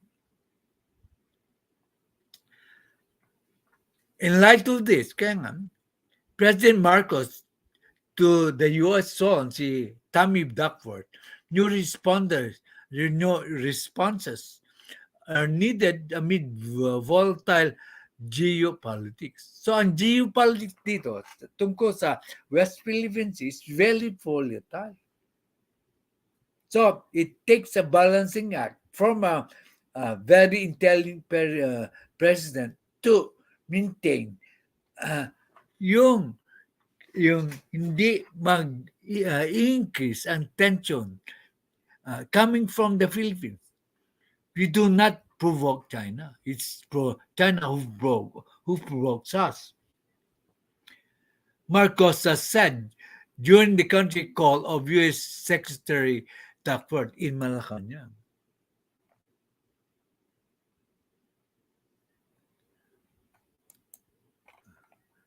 Lahat po ito substantiated po with proper sources. So, sino ang source ko dito? Si Ana Felicia Bao ng GMA. PBBM US ties grounded on foreign policy that promotes peace, national interest. Ang purpose po ng alliance natin, hindi for war. It's for peace. Kasi, one way to have peace is for you to be strong. May prinsipyong ganyan eh. Hindi ko lang makot kung sino yun. If you are weak, katulad ng World War II, Germany's neighboring countries were weak. That's why they were emboldened to attack these countries. Now, in order for to maintain peace, kailangan pakita mo rin na ang country mo ay strong. Ganyan din ang nangyari sa Ukraine, Russia. Akala ng Russia, weak ang Ukraine. Kaya inatake. Kasi prior to that, they invaded yata ang Crimea, and they were successful because Crimea was a very weak country or territory. Kaya, in order for you not to be bullied or to be invaded po, you must present that you are strong. If you are not strong, you have an ally that is strong. Kaya ganyan din ang nangyayari sa Taiwan. They hesitate po to invade Taiwan.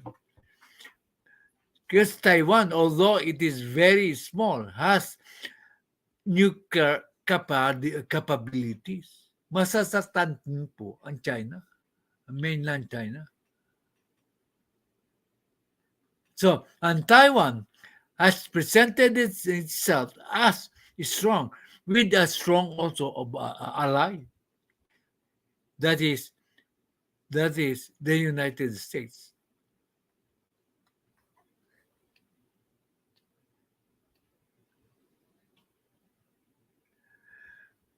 She Assad is a traitor to our country.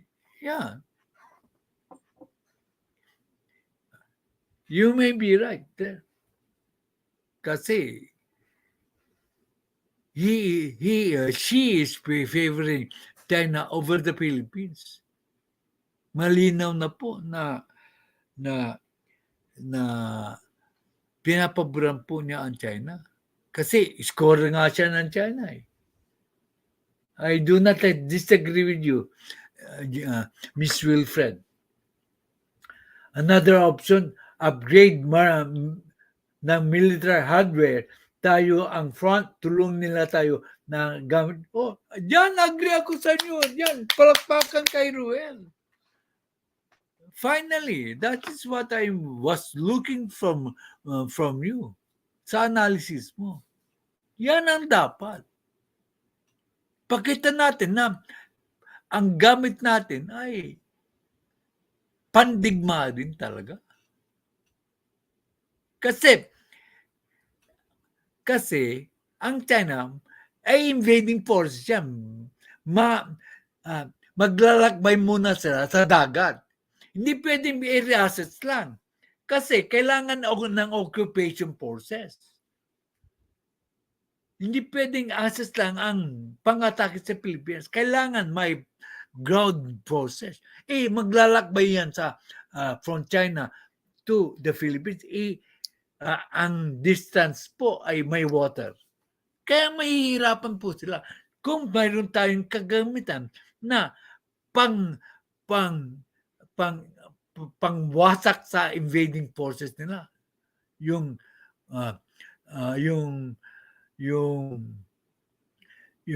sakay na lang ng barko. Kung may pang-counteract tayo, tama ka dyan, Ruel. Yung pag-invade nila sa Tibet, successful kasi hindi siya karatig na bayan lang yun, karatig na bansa. We must certify tayo because of the waters that is in between China and the Philippines. Kaya hirap din sila sa Taiwan because of that. Di nyo ba na-analyze because of that situation na kailangan pa nilang mag-embed using the water to navigate going to Taiwan? Kasi hindi lang pwedeng air assist lang.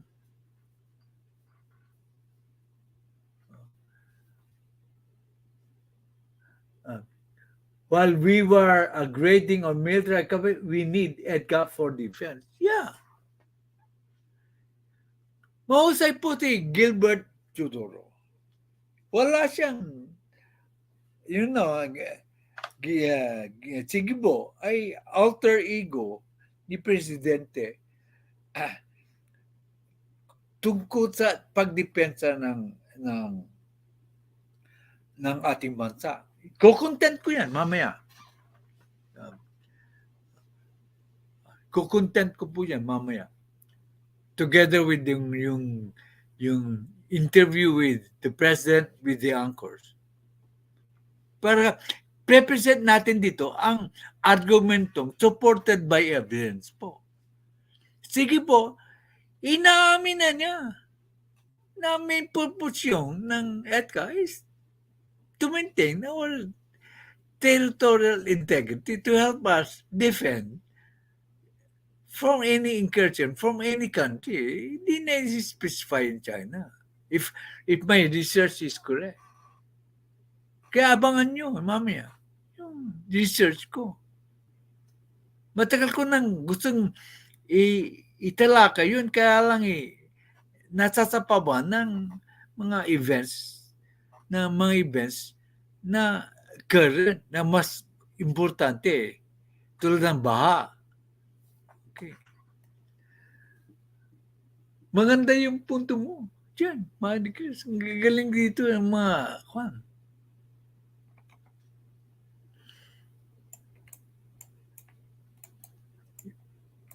Yung katatapusan niya, ASEAN Business Council, yung napakinggan natin, babasahin ko na lang ang content po. Kasi napakinggan na natin si Presidente.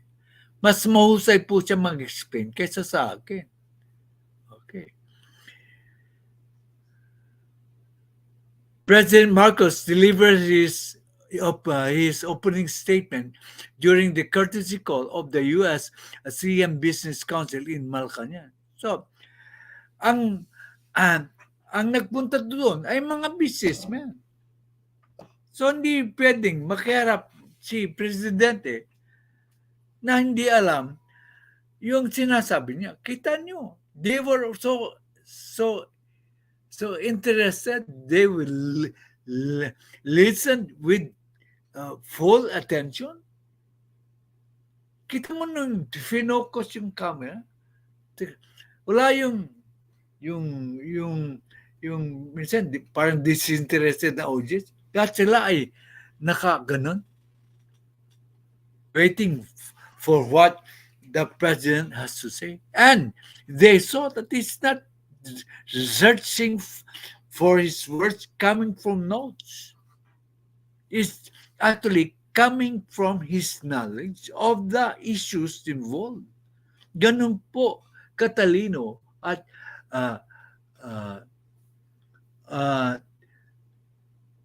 kagaling ang ating presidente. Sabi na naman, ang bilang pagkahanda, magkaroon dapat ng regular radio broadcast ang national defense to educate Filipinos. Correct. Tama ka na naman yan. Ruel, there's nothing wrong with your suggestion. Kita mo, nagagargi kami sa pagtama. Correct. Magaling mga suggestion yan, Ruel.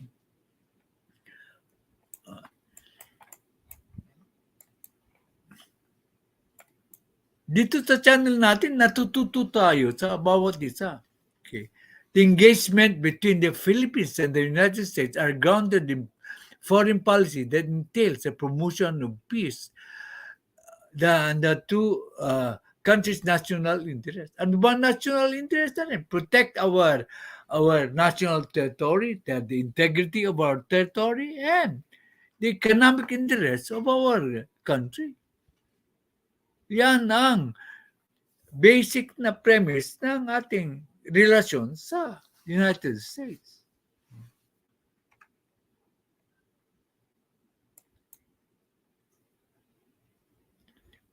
PBBM told American business leaders that both the Philippines and the U.S. have made great strides in strengthening their bilateral relations. Kasi during the time of President Duterte, sad to say, nagkaroon ng lamat ang relasyon ng US at saka Pilipinas.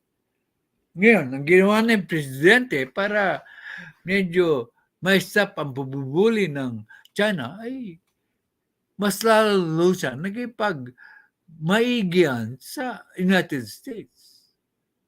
Dapat lang. Para, despite that, nambubuli pa rin ang China. For example, with the U.S. engagements are now grounded on two-pronged, very simple foreign policy approach, and that is the promotion of peace and the course of protection of our national interests. Inulit na naman niya. It's for peace and the protection of our national interests. So yan ang iniisip ng ating magaling na presidente, na he is a true nationalist, he is a true patriot.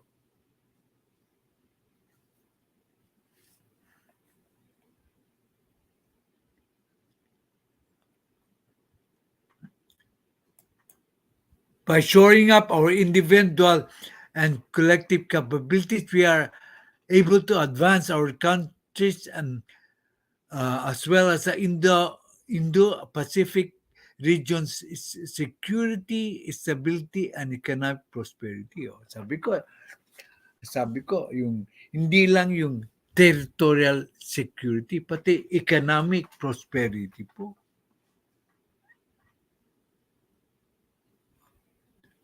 Mababasa niyo yan sa research ko. Kung hindi mo makikita nyo na I do my research. So that kung mayroon kayong kaduda-duda, hindi kayo naintindihan, pwede niyong balikan. Ako lagi noon nanood po sa inyo at ang natutunan tiga po. Kaya kahit team replay, nood ako. Okay, that's very good. Sabihin mo yung mga ibang kasamaan mo para matuto sila. Punta rito. Hindi ba puro yung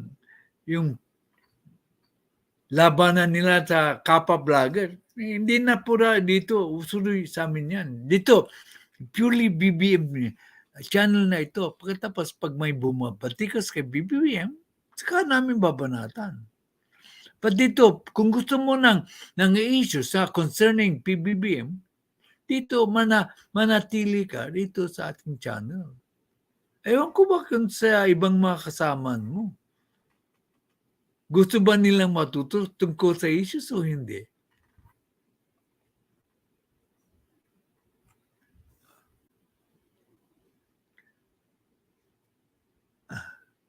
Kaya dapat may mag-training ROTC para ready in case gera, know how to defend nga. Oo nga. Again. Kaya nga in favor si PBBM sa ROTC na sinasuggest ni Sara Duterte. Asa tayo ulit. Malapit na matapos. President Marcos mentioned that the U.S. President Joe Biden have already identified concrete steps to ensure that our alliance and partnership remains relevant, responsive to current emerging challenges in the defense, security, and economic spheres. So, di ba sabi ko sa inyo, nag-usap na silang dalawa. Yan ang horse trading na sinasabi ko sa inyo. Nag-usap na silang dalawa. So, basahin lang natin yung ito yung ASEAN. Wala masyado rito kasi yung nakita na natin doon sa interview ni President. He can explain it better than me. So, Southeast Asian leaders have agreed to increase the physical connectivity among various countries in the region to regain growth momentum following the COVID-19 pandemic. PBBM said on Wednesday, yung physical po ang operative po word dyan. Hindi lang pwede po ang Zoom meeting. Kailangan face-to-face yung pag-connect ng mga leaders natin. Sabi ko nga kanina, kaya nga mas effective po ang classroom learning kaysa distant learning. Tawag pa doon is distant learning? Yung nasa bahay, suppose i-feed na lang sa computer. Mas effective po yung classroom atmosphere learning po. Yan ang na-realize ni PBBM. So madaming qualities na PBBM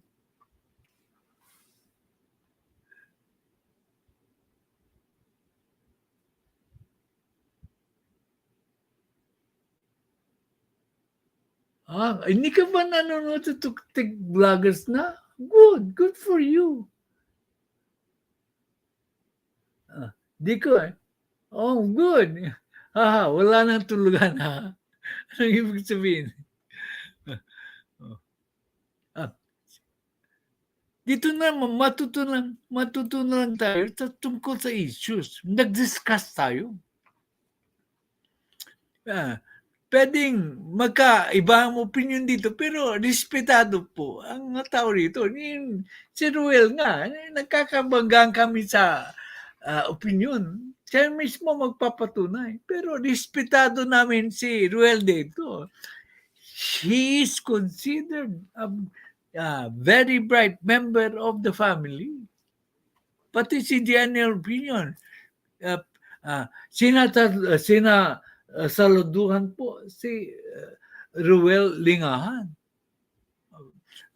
Kasi, although kontra yung mga opinion niya sa iba, ay magalang at maganda siyang magpaliwanag sa kanyang opinion. Okay.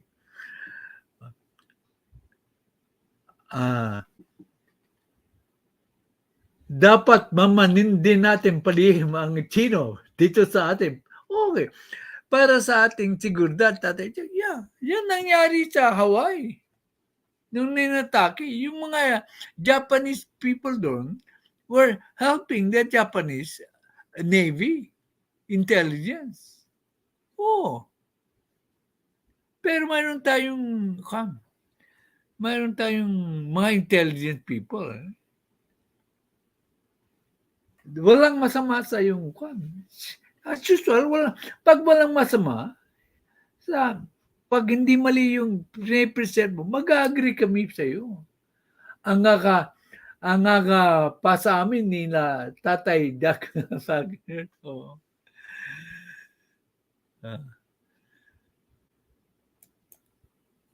The Association of Southeast Asian nations have come to a consensus that interconnectivity must be improved. So nag-agree po yung association, ASEAN, sa the call of the brilliant president na magkaroon ng more physical connectivity. So actually one of the leaders na ng ASEAN, si Presidente Marcos. Marami nang naniniwala sa kanya. Di ba? Nakaka-proud po. ng presidente ay pinaniniwalaan ng peers niya, ng kapwa niya, very powerful na tao. Because let us admit it, yung sa country nila, yung whoever is the prime minister or president is powerful in their country. Sa ating country, President Marcos is powerful kasi he's the president. Pero yung peers niya, ay ginagalang siya.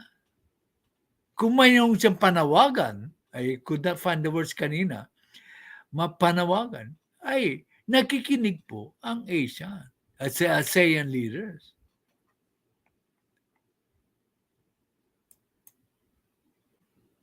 As we have in 2019 and 2018, sabi niya, ginibigyan na naman niya ng credit po si Presidente Duterte.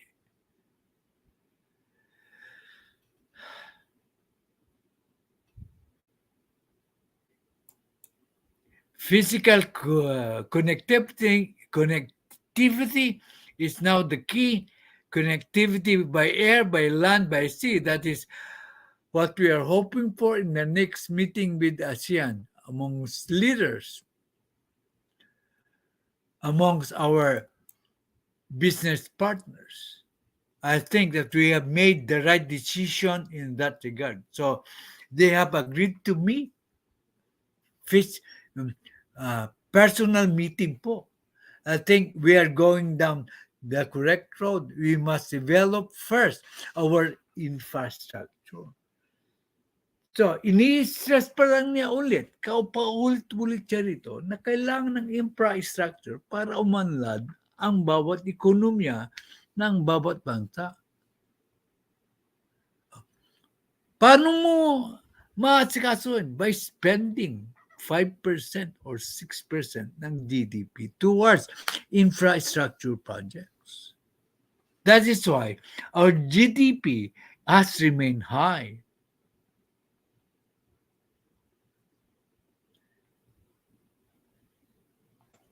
Sabi niya, we must first develop our bones of our economy in what is required by the new global economy post-pandemic. Ibig sabihin, no man is an island. Kailangan makipag-ugnayan sa mga karatig na bansa para maging successful po ang bawat bansa. Kaya nga, no man is an island. Kaya nga, the RCEP, babanggitin ko yung RCEP. Kaya nga, kailangan tayong pumirma dun sa RCEP. Although there may wrong disadvantages. Because in every agreement po, there are advantages and disadvantages. The advantages are far outweigh the disadvantages. Kasi pag hindi po tayo pumirma sa RCEP, lahat ng karatig na bansa ay pumirma, ay tayo lang ang matitira. Kanino tayo makikipag-trade? I think wala nang kwan.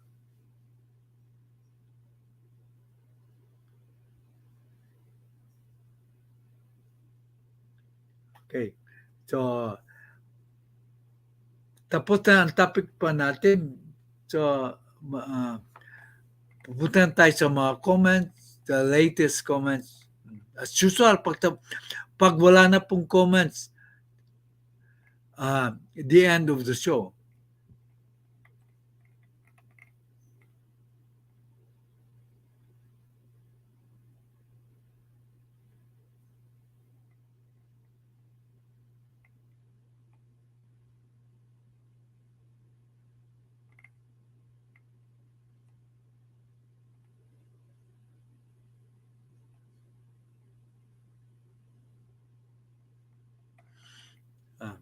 Hirap itong ang daming comments eh.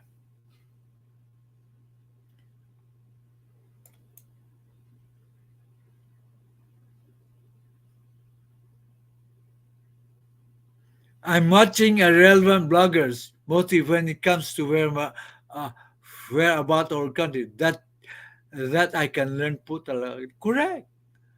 Tama yung attitude mo. The last comment is, good day, Tatay Jackferdz, watching from Seattle State, USA. You have the last comment po? Hindi. Meron pa si Ruel. Tay, sa tingin mo, ano ang epektibo sa international community na pagkalas ni PRD sa ibang international ties natin? Nagkamali po doon si PRD. Because of your question, nagkamali po. Dapat, hindi niya inabandon yung mga ties. Pinakita niya, he is more pro-Chinese. There's nothing wrong with that. Kaya lang, dapat, hindi niya binaklas yung mga ties natin. Kaya nang huling taon niya, he correct, pero in defense of PRD, noon last year's niya, he allowed the visiting forces agreement. Di ba ties yun sa US? He allowed the continuance of EDCA. Di ba ties yun sa US? Because I think sa pananaw ko, he knew the importance of the US towards the integrity of our territory. I give him credit for that, realizing yung kwan. Pero he would have much preferred to be friends with China. Kaso ang Chinese naman ang gumagawa ng kadahilanan. Kaya kailangan tayong lumapit sa States.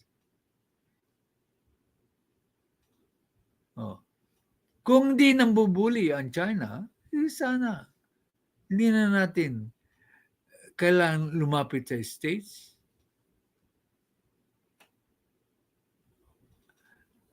So, I see nothing wrong in the foreign policy of our beloved president.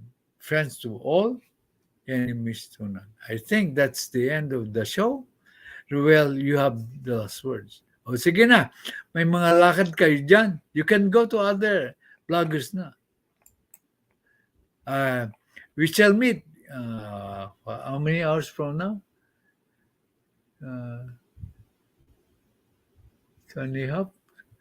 8 hours from now. We shall meet at my LS, second LS. Thank you very much. I love your commentary. As usual, pag nandito ka, Ruel, nagiging lively ang live LS ko. Tukin nga ako, sinabi mo, totoo yan. Kung wala ka. Kasi, minsan, siyempre, ayaw nang mag-comment na yung ibang kwan dito. Nahihiya na sila. In fact, kung gusto mo umakyat, pwede ka umakyat. I'll end the broadcast na. Texvilla, thanks for inviting me. Yung mga taga-California, we have a great meeting sa October 7 sa Long Beach. If you are available, please, maski 3, 4 o 5 lang tayo, pwede. Okay? Bye. Love you all.